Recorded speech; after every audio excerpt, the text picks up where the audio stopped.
In this video, we'll walk you through the best indicators for catching overbought and oversold markets, backed by data and tested across 30 years of S&P 500 history.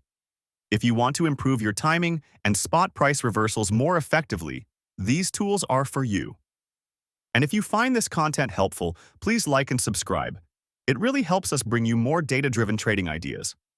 Overbought and oversold levels are where price extremes often turn into profit opportunities.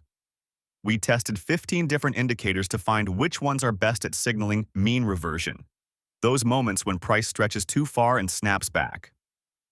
The tests were done on the S&P 500 from 1993 until today, with realistic trading costs included, 0.03% per trade for slippage and commissions.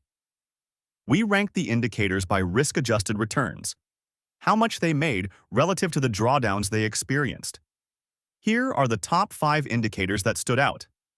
Relative Strength Index RSI, Internal Bar Strength IBS, Stochastics, Bollinger Bands, Lower Band Entries, Williams Percent R. Let's look at how each one performs in catching market extremes. First up, the RSI. We use the 2-day RSI, which is more responsive than the typical 14-day version. Buy when RSI drops below 10. Sell when it climbs above 60. It worked well before 2015, but performance has deteriorated in recent years. The 2020 COVID crash hit the strategy hard, with a 30% drawdown, too steep for most traders.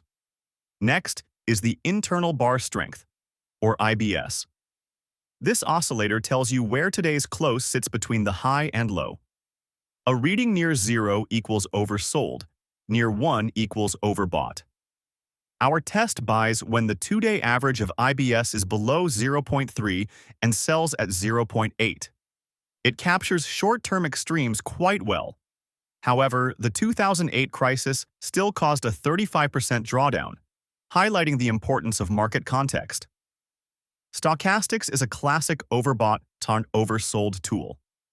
We used a 2-day version with entries below 10 and exits above 70. Fewer trades, but the equity curve is smooth. Maximum drawdown just 15%. If you want cleaner signals and lower volatility, this is a strong candidate. Now, Bollinger Bands. Because markets tend to revert to the mean, we buy when price dips below the lower band and sell when it breaks above the upper band. We used an 8-day lookback with 1 standard deviation for the lower band and 1.8 for the upper.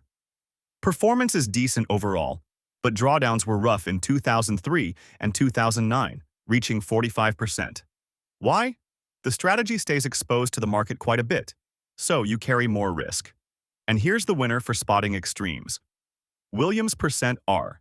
This oscillator works similarly to stochastics. A reading near negative 100 is oversold. Near 0 is overbought. We buy at minus 90, sell at minus 80, using a 10-day lookback. It consistently delivered strong results with low risk. Max drawdown, 18%. Average gain per trade, 0.5%. Best year, 2002 plus 24%. Worst year, 2018, 3.4%. If you're looking to catch those oversold bounces or fade overbought rallies, Williams Percent R is the standout tool. So, which indicators work best for catching overbought and oversold markets? All 5 have their strengths, but if we had to pick one, Williams Percent R stands out for its consistency and low volatility. Want to see how these indicators perform on other markets? Let us know in the comments. And don't forget to like, subscribe, and hit the bell so you don't miss future videos on trading strategies that actually work.